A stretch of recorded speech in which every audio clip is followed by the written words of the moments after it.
హల్లెలూయా. మన ప్రభువైన యేసుక్రీస్తు నామములో మీకు శుభములు. Good morning. మరొక రోజు మన దేవుని మాటలు విందామా? చిన్న ప్రార్థన. పరిశుద్ధుడా, నీకు వందనములయ్యా. అనుదినము ఈ రీతిగా నీ సన్నిధిలో చేరి నీ కృప కొరకు వేడుకొనుటకు, ప్రార్థన నేర్చుకున్నటకు, ఆధ్యాత్మికంలో బలపడుటకు మాకు ఇస్తున్న అవకాశములను బట్టి నీకు వందనము. ఈరోజు మరొకసారి సమయాన్ని మాకు దీవించమని క్రీస్తు నామములో అడుగుచున్నాను తండ్రి. ఆమేన్. రెండు స్తోత్ర. కొన్ని రోజులుగా ప్రార్థన గురించి వింటున్నాం కదండి. మరి నిన్నటి దినాన చేతులెత్తి ప్రార్థించాలని చెప్పాం. మరి ఎంతమంది మీరు చేతులెత్తి ప్రార్థించడం అభ్యాసం చేసుకుంటున్నారు? మరి మనం చేతులెత్తి ప్రార్థించినప్పుడు మనం దేవుని వైపు మనం సహాయం కొరకు అడుగుతున్నాం. అలాగే మరొక విశేషమైన భంగిమ మోకాళ్ళ ప్రార్థన. అసలు ఈ మోకాళ్ళ ప్రార్థన ద్వారా జరిగినన్ని అద్భుతాలు మరి దేనివల్ల జరగవండి.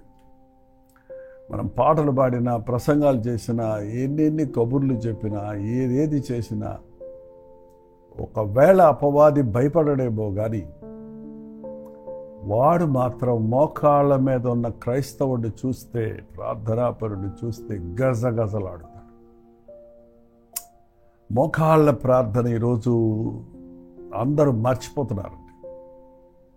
మన యేసు ప్రభు మర్చిపోవడం కాదు, సోమరతనం, నిర్లక్ష్యం. కుర్చీలో కూర్చొనే ప్రార్థన చేస్తూ మొదలుపెట్టారు చర్చెస్లో. ప్రార్థనా సమయాల్లో కిందకి దిగి మోకరించడానికి మరి మా చర్చిలో స్థలం చాలదు, అందుకని నిలబడమంటాం మనం కనీసం. బట్ ఉపవాస ప్రార్థనలప్పుడు మనం మోకాళ్ళుని ప్రార్థించడం, మీరింటికి వెళ్ళినప్పుడు మోకాళ్ళుని ప్రార్థించడం అభ్యాసం చేసుకోండి. మీ ఇంట్లో ప్రార్థిస్తున్నప్పుడు మీ పిల్లలకు కూడా నేర్పించండి. చిన్నప్పుడే మీతో పాటు బిడ్డలను మోకరించనివ్వండి. వాళ్ళు పెద్దవారు అయినప్పుడు గొప్పవారు అవుతారు. వారెవరికి నేర్పించక్కర్లేకుండానే మోకాళ్ళ ప్రార్థన నేర్చుకున్న బిడ్డ దేవుని రాజ్యంలో గొప్పవాడు అవుతాడు.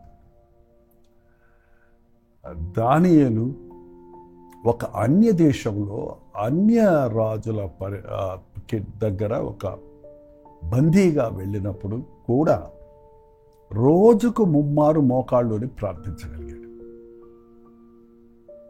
ఎక్కడ నేర్చుకున్నాడంటారు? అది తల్లిదండ్రులు నేర్పించింది. వారు యవన కాలమైనప్పుడు, బాలుర నుండి ఇంకా యవనగులుగా టీనేజ్లో ఉన్నప్పుడే వారు ఎవరు చెప్పక్కర్లేకుండా మోకాళ్ళుని ప్రార్థించడం, ఎన్ని ఆటంకాలు వచ్చినా ఆగకుండా ప్రార్థించడం చూస్తున్నాం. అందుకే దానియేలు దేవుడిని మహిమపరిచాడు. దానియేలు దేవుడే దేవుడిని ఒక రాజు ఒప్పుకున్నట్లుగా దేవుడు తన మహిమను చూపించాడు. సింహపు నోళ్లు మూయించాడు. ఎస్, ఎవరిని మింగుదునుమా అని గర్జించు సింహం వలె తిరుగుతున్న అపవాది నోరు మోయించాలంటే, సింహం వలె తిరుగుతున్న అపవాది నోరు మోయించాలంటే విశ్వాసి మోకాళ్ళ మీద పడాలి. మన యేసు ప్రభు మోకరించి ప్రార్థించాడు. గెత్సేమనే తోటలో ఆయన మోకాళ్ళుని ప్రార్థించాడు. లూకా సువార్త 22వ అధ్యాయం 41వ వచనంలో చూస్తున్నాం. మీ దగ్గర బైబిల్ ఉన్నాయా? బైబిల్ రిఫరెన్స్లు ఒకవేళ మీరు తీయలేకపోతే నోట్ చేసి పెట్టుకోండి, మీరు అండర్లైన్ చేసి పెట్టుకోండి. మరి ఈ సారాన్ని గమనించండి, హృదయానికి అనునయించుకోండి.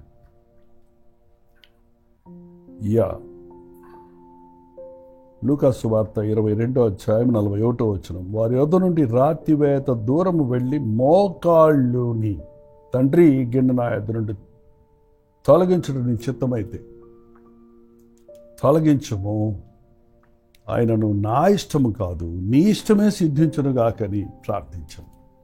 మోకాళ్ళలోని ప్రార్థిస్తున్నప్పుడు మన చిత్తాన్ని, మన ఇష్టాన్ని దేవునికి సమర్పించుకుంటున్నాం అన్నమాట.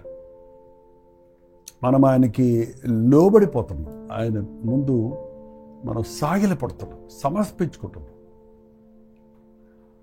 దేవుని సన్నిధిలోనికి వెళ్ళి మన ప్రార్థన విన్నపములను మోకాళ్ళ మీద దేవునికి సమర్పించినప్పుడు దేవుడు తన శక్తితో మనల్ని నింపుతాడు. ప్రభువు మోకరించి ప్రార్థించాడు.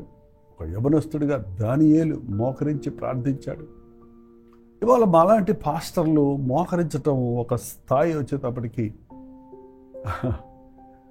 ఒకవేళ మేము బలహీనమయ్యామనో వయసు బండిందనో చెబుతున్నామే కానీ ఒక దైవజనుడు మోకాళ్ళ మీద పడితే దేవుని అద్భుత కార్యాలు చూడగలుగుతాం.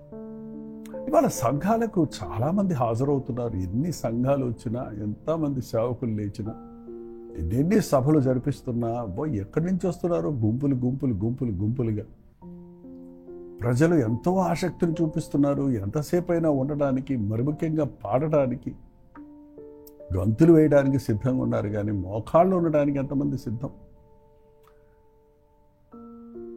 ఒకసారి ఒక దైవజనుడు రోడ్డు మీద వెళ్తుంటే ఒక ముసల ఆయన మోకాళ్ళ మీద కూర్చొని తన రాళ్ళు కొడతా ఉన్నాడట. ఆ శిల్పి ఆ రాళ్ళను పగలగొడుతుంటే ముసలోడు పాపం చాలా వయసు మళ్ళింది. ఈ సేవకునికి ఆయన చూడగానే దగ్గరికి వెళ్ళి, అయ్యా మీ వయసు ఎంత అని అడిగాడట. అతను నా వయసు 72 సంవత్సరాలు అని చెప్పాడట. ఈ వయసులో కూడా మీరు మోకాళ్ళ మీద కూర్చొని రాళ్ళు కొడుతున్నారే, ఇది మీకు కష్టంగా లేదా అని అంటే ఆయన చిరునవ్వుతో అన్నాడట, నాకు ఇది ప్రతిరోజు నా అనుదిన పనిలో ఒక భాగము. నేను కష్టంగానే ఉంటుంది రాళ్ళు మోకరించి రాతి మీద పని చేయటం, రాళ్లల్లో పని చేయటం. కానీ ఈ శిల్పాలను మోకాళ్ళ మీద కొట్టినప్పుడే నాకు సులభంగా ఉంది. నిలబడి కొడితే అవి సరిగా పగలవు, అది ఇంకా కష్టంగా ఉంటుందని చెప్పాడట. ఆ దైవ సేవకుడు పాఠం నేర్చుకొని, మంచిగా చెప్పావయ్యా, నేను గంటల తరబడి నిలబడి ప్రసంగాలు చేస్తున్నాను కానీ ఎవరూ మారటం లేదు. నాకు అర్థమైంది, ప్రసంగాలు విన్న వారి కోసం మోకాళ్ళుని ప్రార్థిస్తేనే కానీ వారి బండ గుండెలు బద్దలవవు. ఇక నుంచి నేను కూడా మోకాళ్ళ మీద పని చేస్తా, దేవుని సేవ చేస్తానని తీర్మానం చేసుకున్నాడట.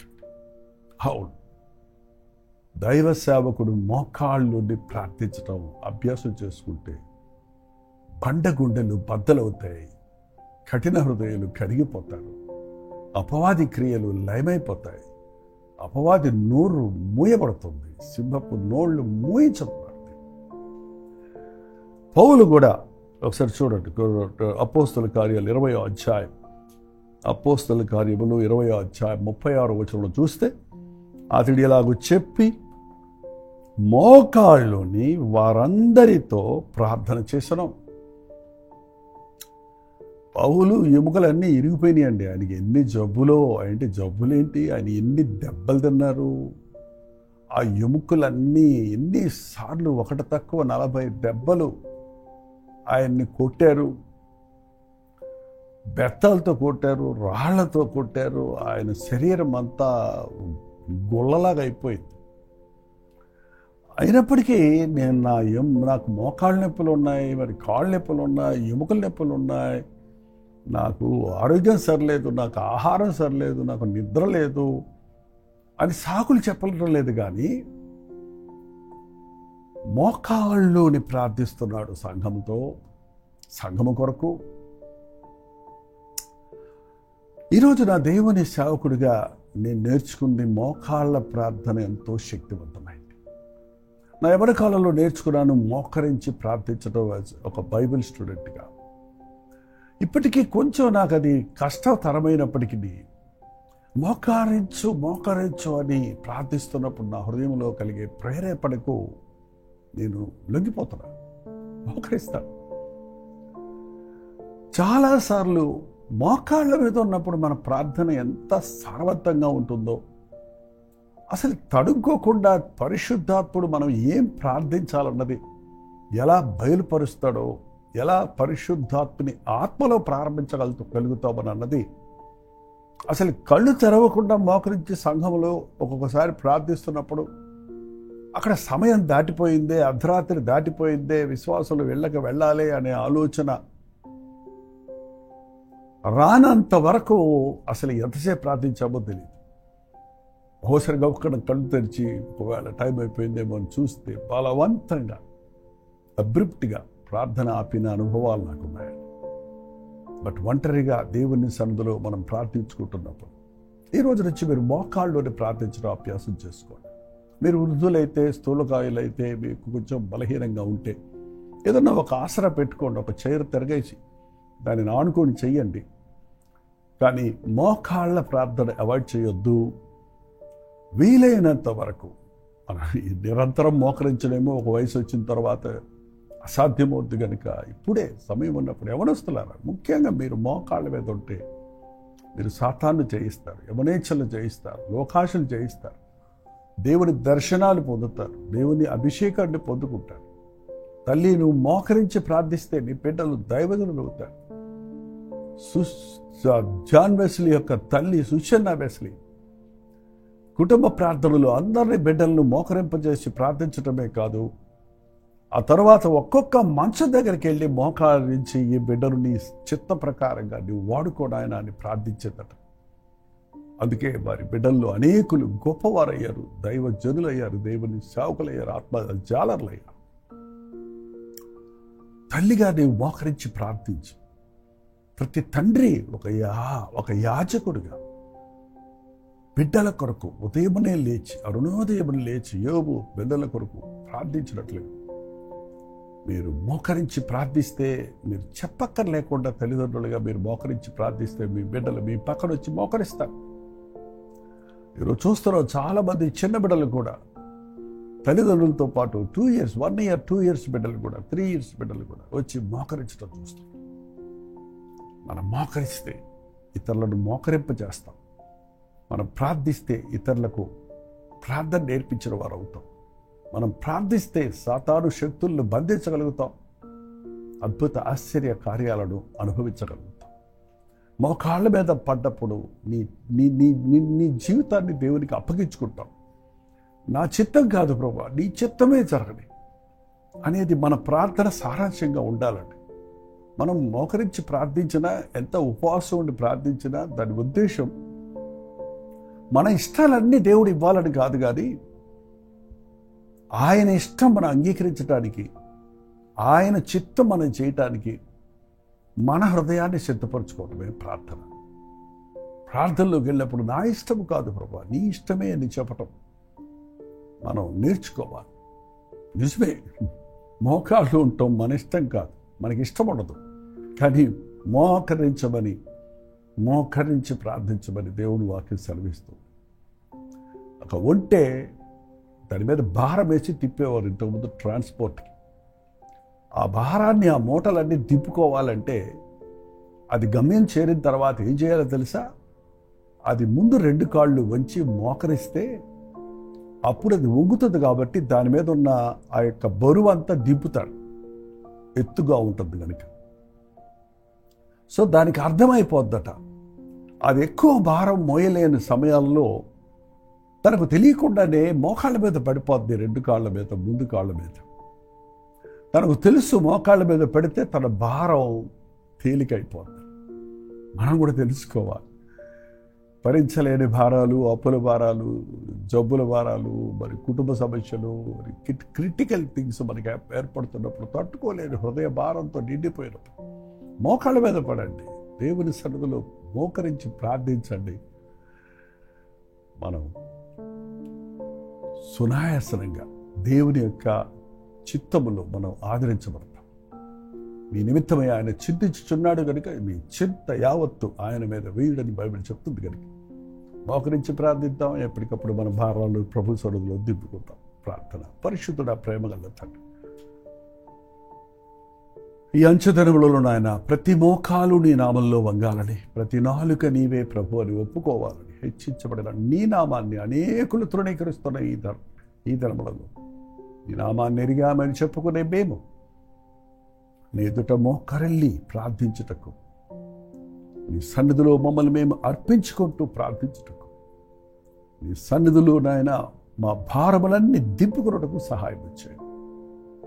మోకాళ్ళ మీద ఉన్న క్రైస్తవుడిని చూస్తే అపవాది దద్దరిల్లిపోతాడని, తొట్టిల్లిపోతాడని, పారిపోతాడన్న విషయాన్ని మేము గ్రహించుటకు, మోకరించి ప్రార్థించే క్రైస్తవులుగా అపవాది కార్యాలు లయపరచుటకు, పరిశుద్ధాత్మని కార్యాలు జరుగుట ప్రపంచమంతటా చూచుటకు సహాయం చేయమని ప్రతి తల్లికి, తండ్రికి, యవ్వనస్తుడికి, ప్రతి దైవజనుడికి మోకాళ్ళ ప్రార్థన నేర్పించమని క్రీస్తు నామములో అడుగుచున్నాను తండ్రి.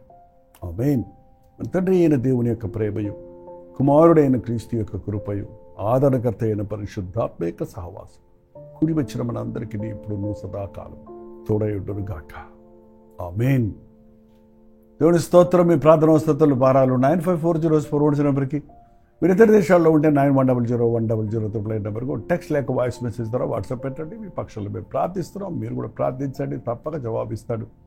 ఇప్పటికే ఎంతోమంది వారి ప్రార్థనకు జవాబులు వచ్చాయని మాకు ప్రైజ్ రిపోర్ట్స్ పంపిస్తున్నారు. అందుని బట్టి ప్రభువుని స్తుతిస్తున్నాం. Doctor Deepal YouTube channel subscribe చేయండి, లైక్ చేయండి, షేర్ చేయడం మర్చిపోకండి. ప్రస్తుతమైతే మధ్యాహ్నం 3 హెచ్చరిక, అలాగే రాత్రి 9 గంటలకి కల్వరి ప్రతిధ్వనిలో, అలాగే జూమ్లో మళ్ళీ కలుసుకుందాం. అంతవరకు దేవుని మహాకృప మీకు తోడైనది కాక.